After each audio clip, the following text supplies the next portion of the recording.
दुनिया में विश्वकर्मा की कला की नहीं पाई गई। क्यों विश्वकर्मा जी को इस संसार का सबसे उत्तम कारीगर माना जाता है? यही पर एक लाइन बनारसी कजरी का लाइन न हो।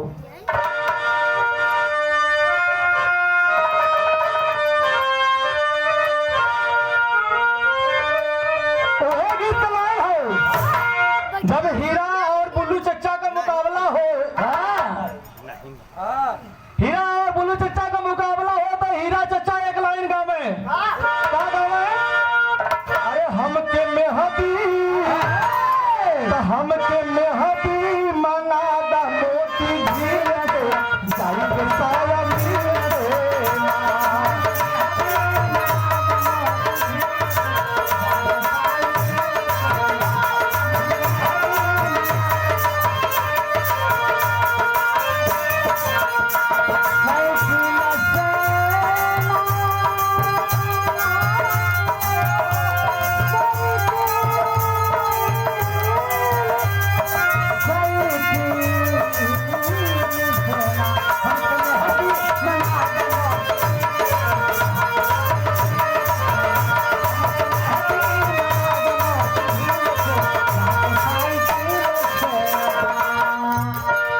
राजापुर की धरती से बड़े भैया आप शिवलाल मास्टर जी के कोमल करते। शिवलाल का भाई हुए, शिवलाल ना आए अब हमके जवन कॉल कर हुए बताओ। अरे तो हमने बताओ ठीक सब झूठ ना। 51 रुपए का पुरस्कार भैया के बार बार प्रणाम, भैया के प्रणाम, शिवलाल भैया के प्रणाम, उपस्थित जन समूह के प्रणाम। ये छोटा मुन्ना आलोक के कोमल करते, ये सोहन भैया के साले के सुपुत्र हैं। मैं पूरे पार्टी से आशीर्वाद देता हूं, देने वाले भैया को प्रणाम है, मुन्ना दीर्घायु हो, सभी को प्रणाम है। हम मेहदी मंगा दो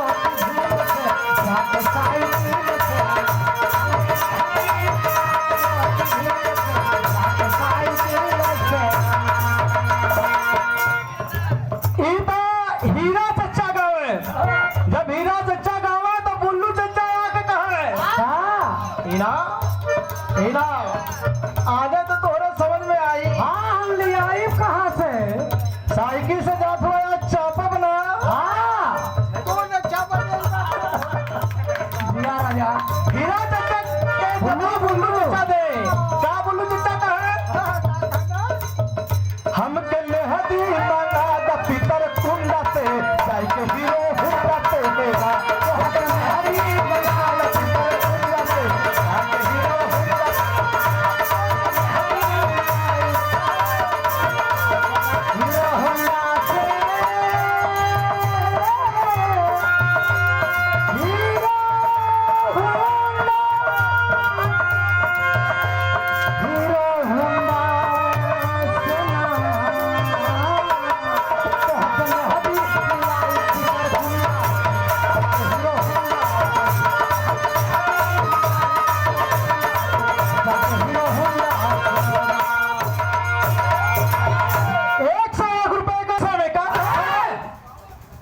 अरे बाबा विश्वकर्मा, बाबा विश्वकर्मा के लागल दरबार बाप।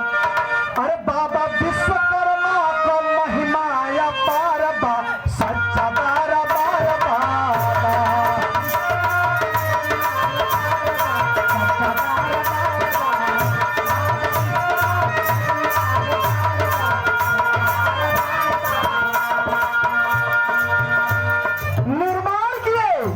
किसका किसका निर्माण किया? इंद्रप्रस्थ को बनाए, इंद्रप्रस्थ को बनाए, अलकापुरी को सजाए।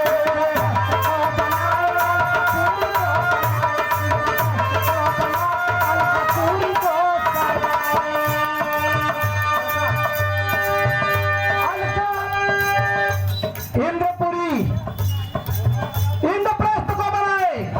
हस्तिनापुर से जब पांडव निकाल दिए गए, उन्हें जब खांडोपन का स्थान दिया गया, दिखाई तो हर पुराण समय हुआ। इंद्रप्रस्थ को बनाए, अलकापुरी को सजाए।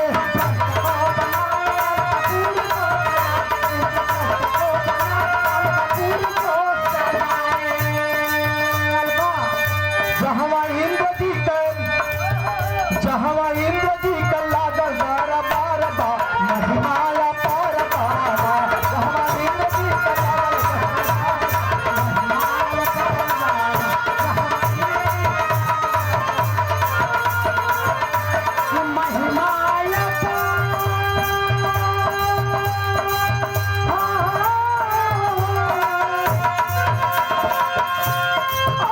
बोला हो अवतार वाला, हमारी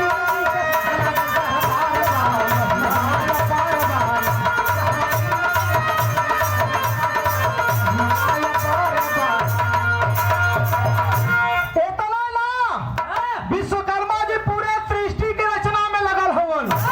यहाँ तक कि इंद्र का पुष्पक विमान भी भगवान विश्वकर्मा बनाए। इधर ब्रह्मा जी का लड़की विश्वकला, जैसे कि शादी भइल बा विश्वकर्मा जी के, सोचत है कि हम बियाह करके अइली। नहीं, हमारा उस्ताद अब तोहरों की आ गई मेवाड़, तेवर से मेवाड़। ये ढेर सारा पुरस्कार तेवर की धरती से परम आदरणीय आप चाचा जी श्री मेवालाल जी के कोमल कर से प्रदान किया गया। इधर विश्वकला जी सोचा था कि विश्वकर्मा जी दिन भर हथौड़ी छेनी उठौले रहलन। हमसे बोलवा नहीं करता। भाई नई नवेली दुल्हन जब आ जाए मोहन भैया, आ दिन भर खाली वर्ल्डिंग सटैब्या, रतियों के सटैब्या, गुस्सेबे करी। हाँ तो मोहन का मेरा एक दिन गुस्सी आई ला। इधर विश्वकला जी ब्रह्मा जी की लड़की है, क्रोध में आ गई। जा करके विश्वकर्मा जी से कहेंगे खाली दिन भर खाली गड़बा राती के टमाटर लिए बा। कलन कह रहे भाई जिम्मेदारी का ना, हम जिम्मेदारी ना है। विश्वकर्मा जी को गुस्सा हो करके क्रोध में आकर विश्वकला जी एक बात बोली। क्या बोली? कि गैली विश्वकला ऋषि आई, एक दिन विश्वकला ऋषि आई, गैली माया के पराई, गैली माया के पराई,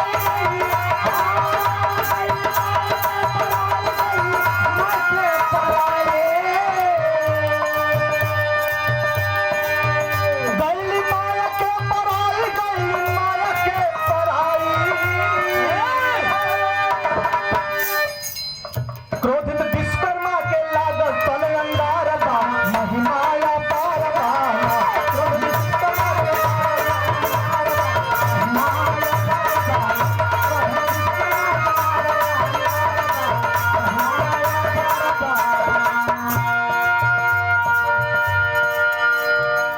विश्वकर्मा जी से विश्वकला जी क्रोधित हो गई। उनकी पत्नी कहीं जब तो आई है कुल करेंगे तो हम नहीं हरे जाते।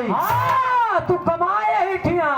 इधर जब नैहरे विश्वकला जी जात है तो विश्वकर्मा जी कहता कि रुक जो, कुछ दिन रुक जो, तैसे काम हमें फरियाल है। विश्वकर्मा एक ठे दरवाजा बंदी करे के हम आवत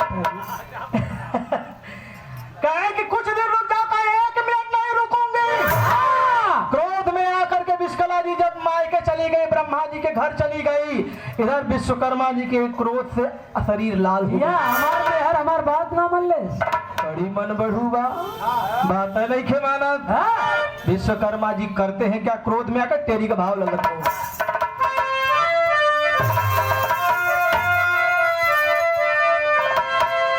अरे कोरी है बाकी कल्पित कल्पना, अरे कोरी है बाकी कल्पित, कोरी है बाकी कल्पित कल्पना, माया उमड़ पड़ी ममता के लागल डोरी।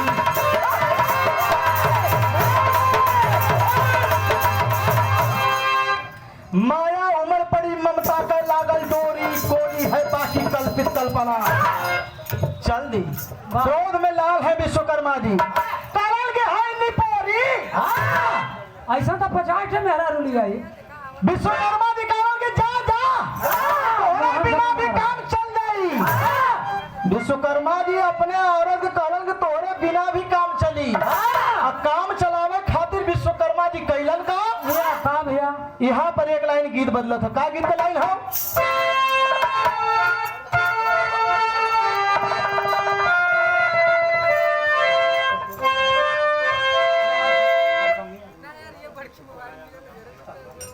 परम आदरणीय ये देखें,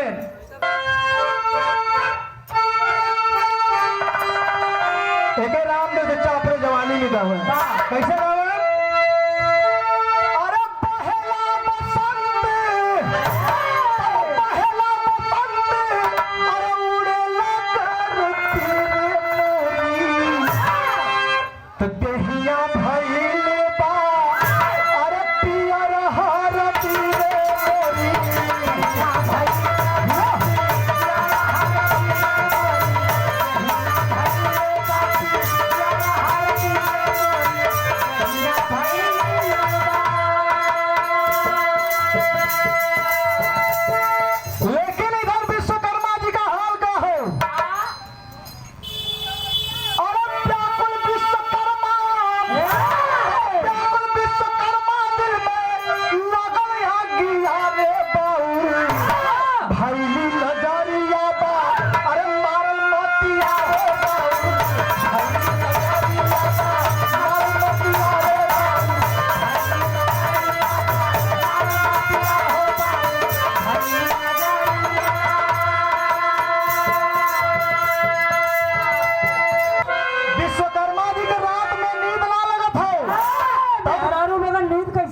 बतावा। अमीर व्याकुल हो।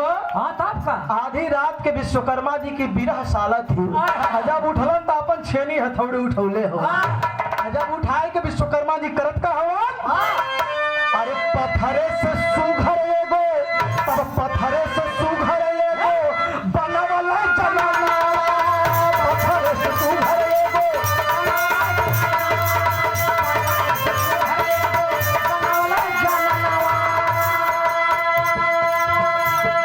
लेके पत्थर विश्वकर्मा जी गढ़े शुरू कइलन। आ देखते ही देखते एकदम बिस्कला के हुबहुब नक्शा का मूर्ति तैयार कर देला। तब कहना भल का, अरे पत्थरे से सुघर एगो बनवला जननवा, आइले नारद बाबा एक दिन ओनके भवाना।